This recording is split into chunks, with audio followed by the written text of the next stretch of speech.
दो कौड़ी के ये राजनीतिज्ञ देश की छाती पर सवार होकर मूंग दल रहे हैं, देश को बर्बाद कर रहे हैं।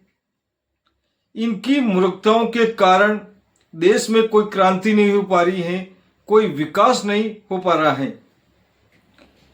इन लोगों ने देश की चित्त दशा को ऐसा कर दिया है, जो समस्या नहीं है उसको समस्या बनाकर खड़ा कर दिया है।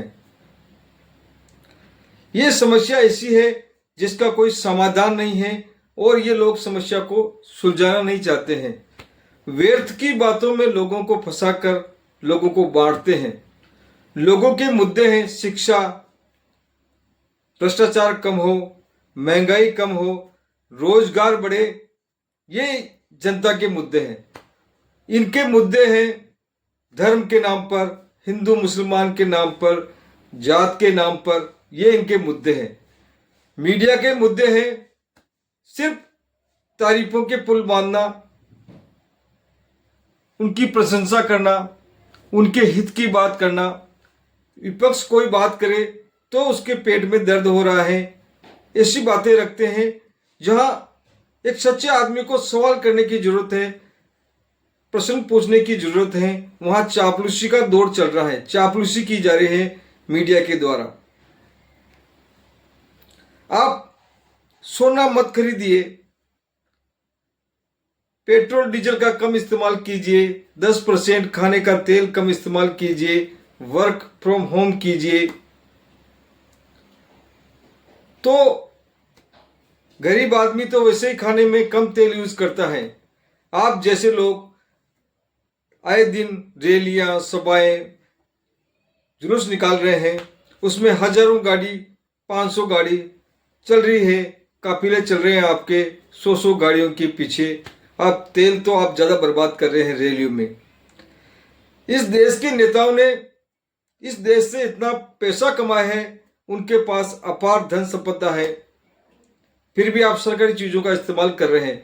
क्यों ना आप तनख्वाह लेना बंद कर दे, सरकारी गाड़ियां इस्तेमाल करना बंद कर दे और जो आपको सुविधाएं मिल रही है वो लेना बंद कर दे और देश के विकास में योगदान दे। देश के प्रति आप लोग देशभक्ति बताएं, क्योंकि इस जनता ने आपको मुखिया बनाया है, तो आपकी जिम्मेदारी बनती है इस देश को आगे बढ़ाने में और कोई समस्या है तो उसका समाधान करने में। घर का मुखिया, गांव का मुखिया, जब गांव में कोई समस्या आती है तो गांव का मुखिया सबसे पहले आगे खड़ा होता है। और जब घर में कोई समस्या आती है, बच्चों की पढ़ाई की हो या उनकी शादी की हो, तो घर का मुखिया सबसे पहले उनका काम करता है। चाहे वो कम खा लेगा पर अपने बच्चों के लिए काम करेगा। अपना पिता खुद फटे हुए कपड़े पहन लेगा पर अपने बच्चों को पहनाएगा। वो अपना कुछ भी करेगा पर अपने बच्चों को पढ़ाएगा, लिखाएगा। तो मुखिया की जिम्मेदारी होती है कि वो व्यवस्था संभाले। अगर मुखिया व्यवस्था नहीं संभालता है तो वो फेल होने के कगार पर है। आप तो बड़े बड़े वादे करते थे 2014 से पहले, ऐसे नहीं होता है मित्रों, ये ऐसा होता है, ऐसे करना चाहिए। रुपया उस देश का गिरता है जहाँ का प्रधानमंत्री गिरा हो। मुझे 60 महीने दीजिए, मैं सब कुछ कर दूंगा। मुझे 50 दिन दीजिए, मैं सब कुछ कर दूंगा। ये लोग तुम्हारे मंगलसूत्र छीन लेंगे। तो अब मंगलसूत्र की क्या देश में जरूरत नहीं है क्या? तो मुखिया सही है तो घर सही है, गांव का मुखिया सही है तो गांव सही है। ये मुखिया की समस्या है, न कि जनता की। मुखिया को जो करना है मुखिया को करना चाहिए। जो उसके साथियों को सुविधा मिल रही है उसको बंद करो और देश को विकास करो, आगे बढ़ो। जय हिंद, जय भारत।